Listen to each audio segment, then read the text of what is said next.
In antiquity and varied interest, Newgate Prison yields to no place of endurance in the world. A jail has stood on this same site for almost 1,000 years. The first prison was nearly as old as the Tower of London, and much older than the Bastille. Hundreds of thousands of felons and trespassers have from first to last been incarcerated within.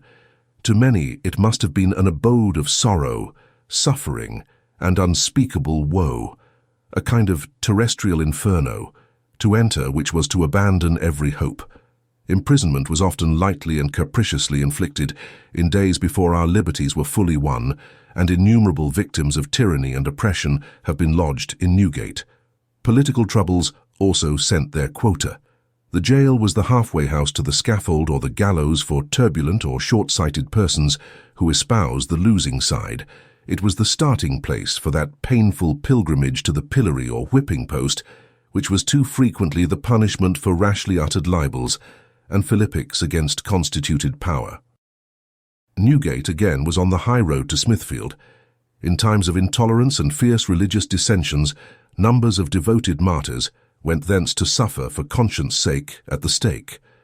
For centuries, a large section of the permanent population of Newgate consisted of offenders against commercial laws. While fraudulent bankrupts were hanged, others more unfortunate than criminal were clapped into jail to linger out their lives without the chance of earning the funds by which alone freedom could be recovered. Debtors of all degrees were condemned to languish for years in prison, often for the most paltry sums. The perfectly innocent were also detained. Jail deliveries were rare, and the boon of arraignment and fair trial was strangely and unjustly withheld, while even those acquitted in open court were often haled back to prison because they were unable to discharge the jailer's illegal fees. The condition of the prisoners in Newgate was long most deplorable. They were but scantily supplied with the commonest necessaries of life. Light scarcely penetrated their dark and loathsome dungeons. No breath of fresh air sweetened the fetid atmosphere they breathed. That they enjoyed the luxury of water was due to the munificence of a Lord Mayor. Their daily subsistence was most precarious.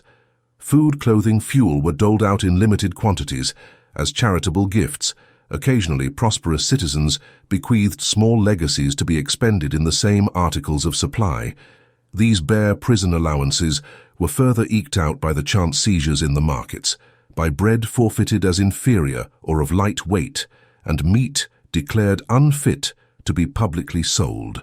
All classes and categories of prisoners were herded indiscriminately together. Men and women, tried and untried, upright but misguided zealots with hardened habitual offenders. The only principle of classification was a prisoner's ability, or otherwise to pay certain fees. Money could purchase the squalid comfort of the master's side, but no immunity from the baleful companionship of felons equally well furnished with funds and no less anxious to escape the awful horror of the common side of the jail.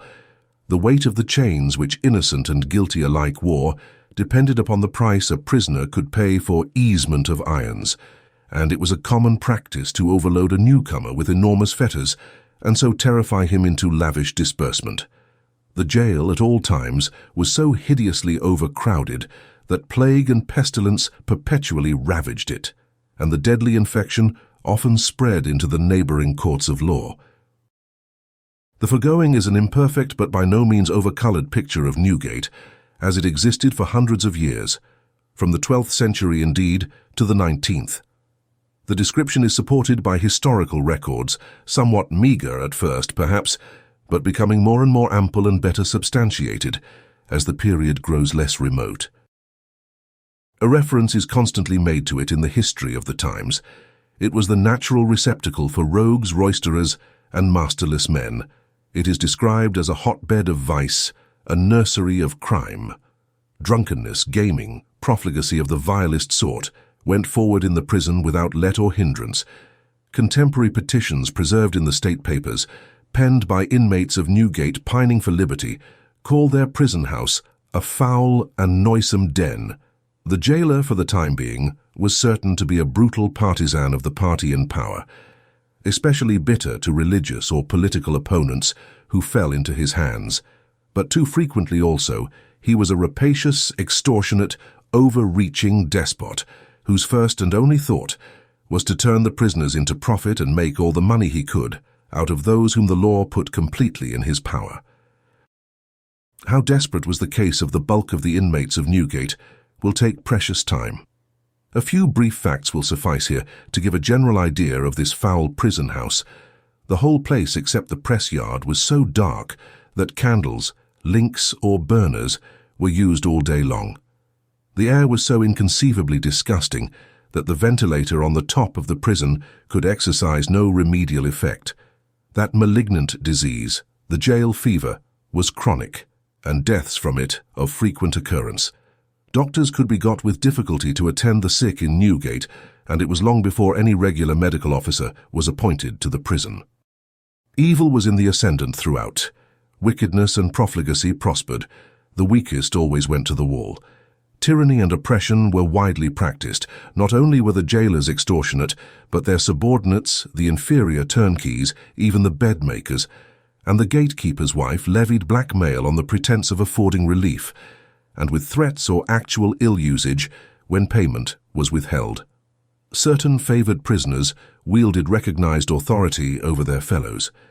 Unwritten but accepted customs suffered the general body to exact garnish or chummage from newcomers, fees for the privilege of approaching the fire, and generally for immunity from persecution, the sums thus raised being forthwith expended in strong drink.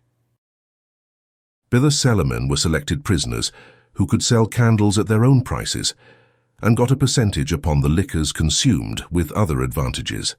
Other prisoners were employed in the distribution of food, in the riveting and removing of shackles, even in the maintenance of discipline, and when so acting were armed with a flexible weapon, to the great terror and smart of those who dispute their authority. Into these filthy dens, where misery stalked rampant and corruption festered, unhappy prisoners brought their families, and the population was greatly increased by numbers of innocent persons, women, and even children, to be speedily demoralized and utterly lost. Lunatics raving mad ranged up and down the wards, a terror to all they encountered.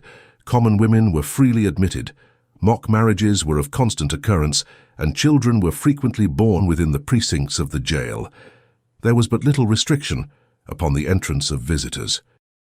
In sharp contrast with the privations and terrible discomforts of the poorer sort was the wild revelry of these aristocratic prisoners of the press yard. They had every luxury to be bought with money, freedom alone excepted, and that was often to be compassed by bribing dishonest officials to suffer them to escape. They kept late hours, collecting in one another's rooms to roar out seditious songs over innumerable bowls of punch. At times they exhibited much turbulence and refused to be locked up in the separate chambers allotted to them. No attempt was made to coerce them or oblige them to observe due decorum and submit to the discipline of the prison. Yet while they thus experienced ill-placed and unjust leniency, others far less culpable were ground down till they were slowly murdered there by the intolerable horrors of the place. As a general rule, the movement of offenders through Newgate was pretty rapid. For the bulk of the criminal prisoners, there was one speedy and effectual system of removal, that of capital punishment. Executions were wholesale in those times. The code was sanguinary in the extreme. The gallows tree was always heavily laden. There was every element of callous brutality in the manner of inflicting the extreme penalty of the law. From the time of sentence to the last dread moment, the convict was exhibited as a show, or held up to public contempt and execration. Heartless creatures flocked to the jail chapel to curiously examine the aspect of condemned malefactors.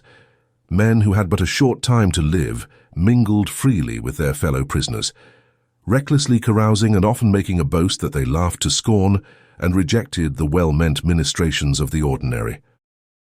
The actual ceremony was to the last degree cold-blooded and wanting in all the solemn attributes fitting the awful scene. The doomed was carried in an open cart to Tyburn or other appointed place. The halter already encircled his neck.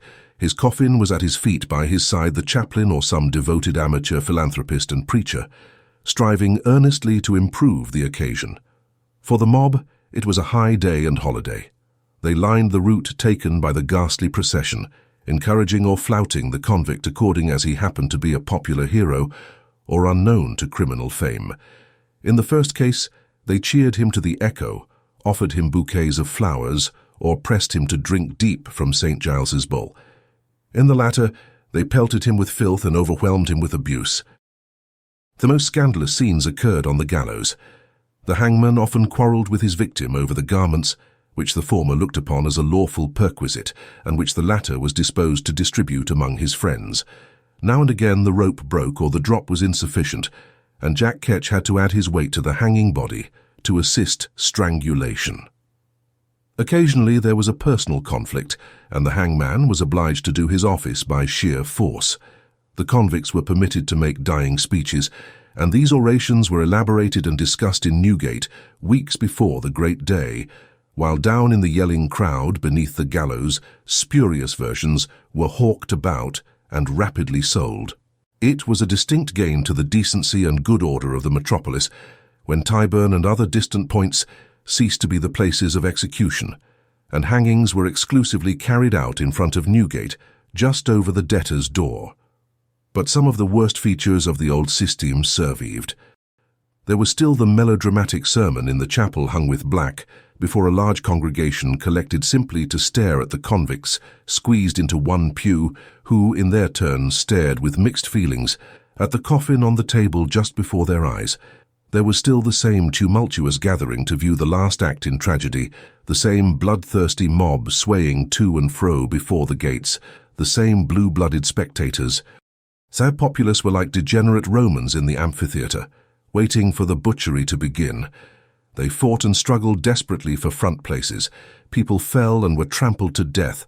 Hoarse roars came from thousands of brazen throats, which swelled into a terrible chorus as the black figures of the performers on the gallows stood out against the sky. "Hats off! Down in front!" These cries echoed and re-echoed in increasing volume, and all at once, abruptly came to an end.